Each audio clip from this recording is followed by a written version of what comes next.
할렐루야! 오늘도 새날을 주신 하나님을 찬양합니다.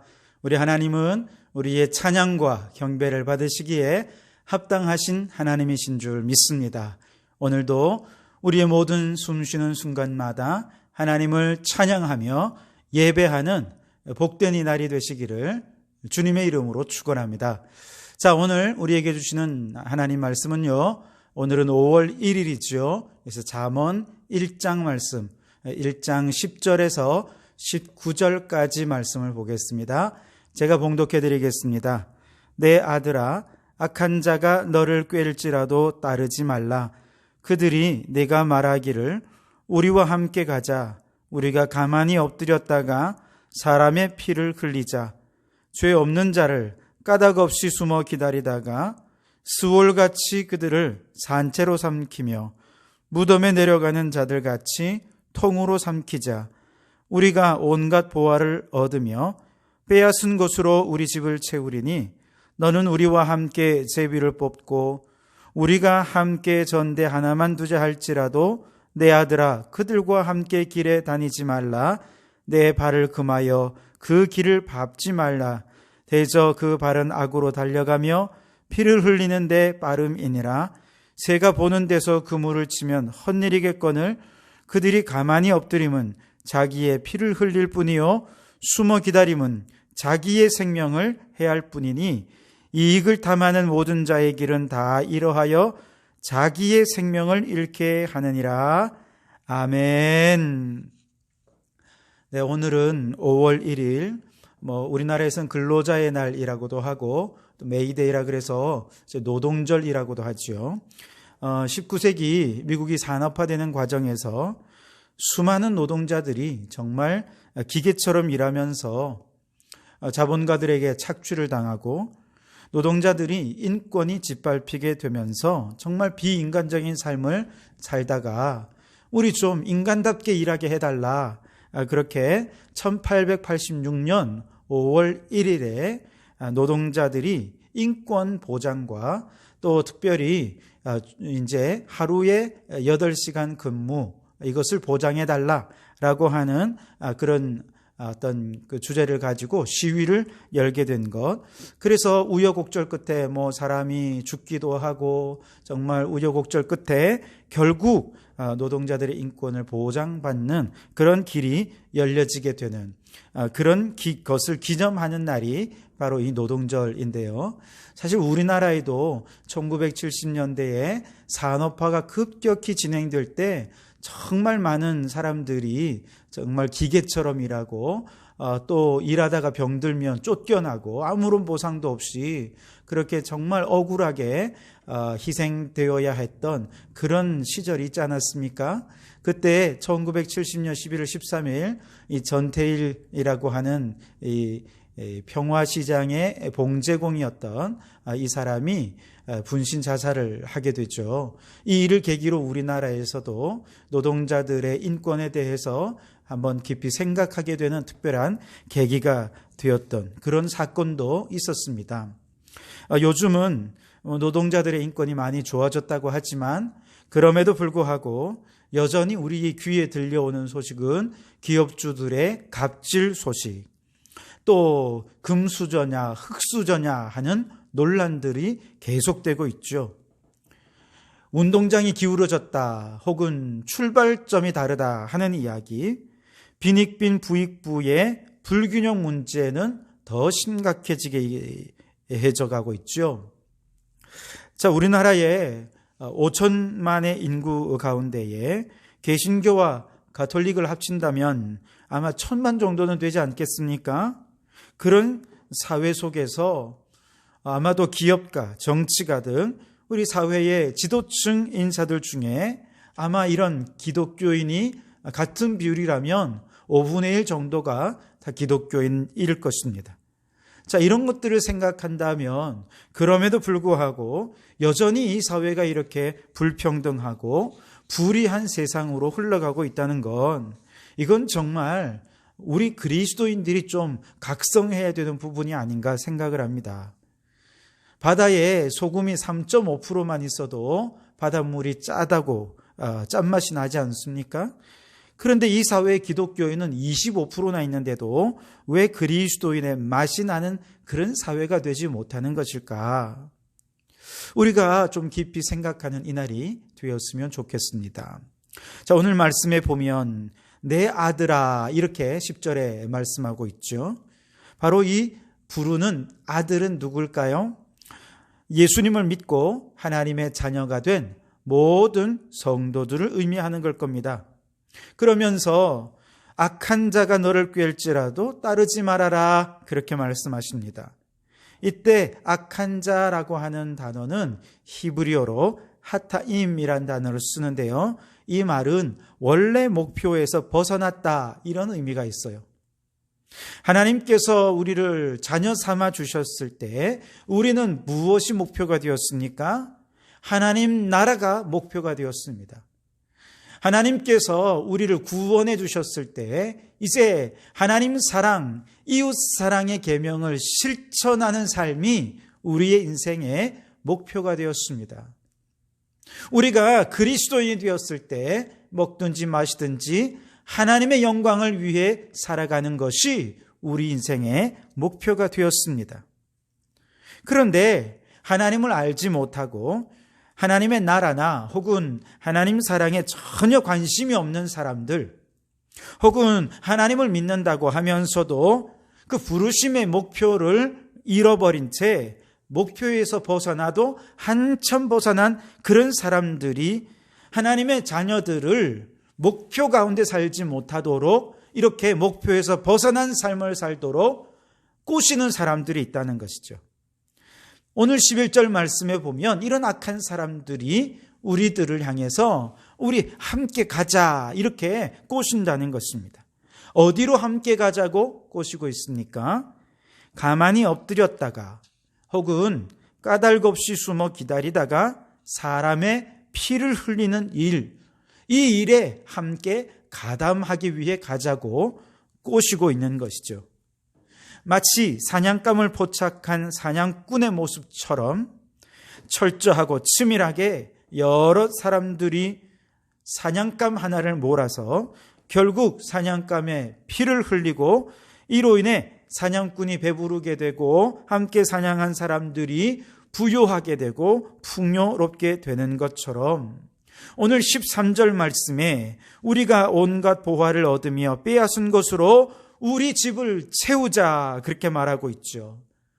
그렇게 숨어 기다리다가 그 사람을 피눈물 나게 만들고 피를 흘려서 나의 부요를 채우고 내가 더 풍요해지게 만들자라고 하는 것입니다. 다시 말해 내가 부요하게 되기 위해 내가 더 이익을 얻기 위해 다른 사람들 눈에 피눈물 나는 그런 삶을 사는데 함께 공모하고 함께 꾀하자라고 꼬시고 있는 것이지요. 그런데 실제로 이 세상 사람들 중에는 남의 피를 흘려서 자신의 배를 부르게 하고 보화를 얻으려는 사람들이 있습니다. 아니, 많습니다. 남의 사기를 치고 속여서 자신의 유익을 취하는 사람들이 있죠. 이번 코로나 사태 때도 다른 사람들 마스크를 구하지 못해 마스크 한번 사보겠다고 여기저기서 몇 시간씩 줄을 서고 그렇게 힘들게 기다리고 있는데도 자기 배만 불리겠다고 매점매석해서 이걸 아주 고가에 팔아 넘기려다 덜미 잡힌 사람들이 많지 않습니까? 아주 나쁜 사람들입니다. 온 국민이 경제적인 어려움 속에서 재난지원금을 받을 수 있다 하니까 이거를 이제 사기로 이렇게 문자를 보내가지고 자신이 계좌를 보내주면 이렇게 돈이 입금될 것이다 이러면서 사람들에게 안 그래도 힘든 사람들을 더 힘들게 만들고 사람들을 사기치는 이런 일들이 우리 주변에 얼마나 많이 일어나고 있습니까? 이와 같은 악한 자들이 아니라 할지라도 우리 주변에 흔히 보는 악한 자가 있죠. 예를 들면 자신이 승진하기 위해서 남의 아이디어를 도용하는 직장 동료들, 온갖 술수를 동원하고 비난과 흠집내기를 해서 남을 짓밟고 자신이 올라서려고 하는 그런 직장의 사람들이 얼마나 많이 있습니까? 기업이나 혹은 사원들이 정직하고 성실하기만 해서 성공하는 경우 그리 많지 않다고들 말하지요. 정말 정글과 같은 이런 기업 문화 속에서 그나마 사업이 성공하고 영업의 실적을 내려면 사람들은 이제 반사기꾼은 되어야 한다고, 그렇게 해서 남의 눈에 피눈물을 흘리고서야 우리는 겨우 살아남을 수 있는, 이것이 우리의 기업의 풍토라고 다들 말하고 있지 않습니까?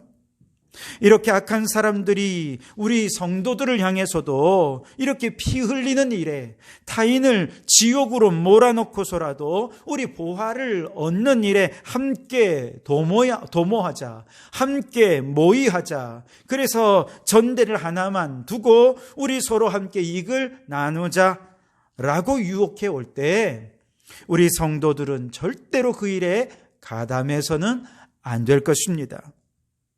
만일 우리가 하나님의 나라, 하나님의 영광이라고 하는 목표가 없다면, 그저 이 세상에 돈 많이 벌고 부유해지는 것이 우리 인생의 목표였다고 한다면, 우리는 이렇게 나의 유익을 위해 남을 짓밟고 다른 사람들의 피눈물 나게 하는 일이라 하더라도 마음이 아마 흔들릴 수 있을 거예요.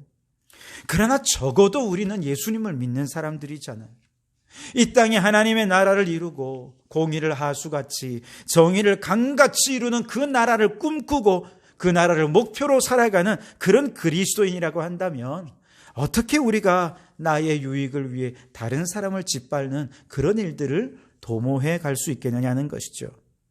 이렇게 악을 도모하려는 사람들을 보세요. 12절 말씀에 보니까 누군가를 산채로 삼키겠답니다.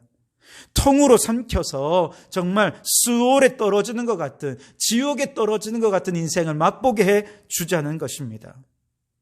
어떤 사람은 법을 잘 몰라서 이들에게 당합니다. 어떤 사람은 알면서도 힘이 없어서, 저항할 능력이 없어서 어쩔 수 없이 당하는 경우도 있습니다. 때로는 정말 너무 치밀하게 계획된 사기 행각에 억울하게 속아서 그야말로 그 인생이 산채로 넘겨지고, 통째로 집이 넘어가고, 가게가 넘어가고, 돈 떼이는 그런 일들이 우리 주변에 얼마나 많습니까? 정말 억장이 무너지는 일입니다. 그런데 더 안타까운 것은요, 그 중에는 예수 믿는 사람들한테 당한 사람들도 꽤나 많다는 것이죠. 그래서 그들 때문에 예수님 안 믿겠다고 하는 그런 사람들의 이야기도 저도 직접 들어본 적이 있습니다. 어쩌면 이 사회가 이처럼 불평등하고 불공정한 사회인 것은 우리 예수 믿는 사람들이 소금처럼 살지 못했기 때문이라 그렇게 말할 수 있겠습니다. 적어도 우리 예수님 믿는 사람들만이라도, 그래도 이 사회에 25%나 있는 이 기독교인들만이라도 소금처럼 산다면 아마 이 사회 지금과는 많이 달라져 있지 않겠습니까? 우리가 사업을 하거나 일을 하다 보면 정말 자기도 모르는 사이에 나도 당하고, 그리고 나와 연관된 또 다른 사람도 그렇게 피해를 입는 경우들이 종종 있죠. 이런 경우 말고 오늘 말씀처럼 가만히 엎드리고 숨어 기다리면서 정말 적극적으로 치밀하게 사기치기 위해, 남의 등골 빼먹기 위해, 피눈물을 흘리게 하기 위해 치밀한 계획 속에 일을 추진하는 이런 일들은 안 된다는 것이죠. 하나님이 보실 때 그들의 계획은 어떤 것이냐? 17절에 새가 보는 데서 그물을 치는 헛된 일이라는 것이죠. 하나님은 다 보고 계십니다. 헛된 일이라는 것이죠. 악한 계획을 하나님 앞에서는 결단코 숨길 수 없다는 것이죠. 18절에 계속 보시면 그들이 가만히 엎드리면 자기의 피를 흘릴 뿐이요, 숨어 기다리면 자기의 생명을 해할 뿐이라고 말씀하십니다. 지금 당장은 사기쳐서 내 배가 부른 것 같아요. 내가 잘 되는 것 같아요. 그러나 당장 남을 짓밟고 승진도 하고 암만 성공해서 그렇게 잘 되는 것 같아도 조금 있으면 금방 넘어집니다. 하나님이 그들을 가만 내버려 두지 않을 것입니다. 오늘 19절에 이익을 탐하는 모든 자의 길은 다 이러하여 자기의 생명을 잃게 하느니라. 이것이 하나님의 약속입니다. 하나님은 이렇게 악한 일 도모하는 사람들 가만 내버려 두지 않고 반드시 갚아 주신다는 겁니다. 이 일의 결과가 어떻게 될 줄 알았다면 우리는 결단코 이들과 함께 가서는 안 되는 것이죠. 한국 CCC 총재였던 돌아가신 김준곤 목사님께서 민족 복음화의 꿈을 꾸며 노래하셨던 그 꿈의 내용이 지금도 우리의 가슴을 뛰게 만듭니다. 그 내용의 일부가 이렇습니다. 기업주들은 회사의 주인은 예수님이시고 나는 관리인이라고 고백하는 민족.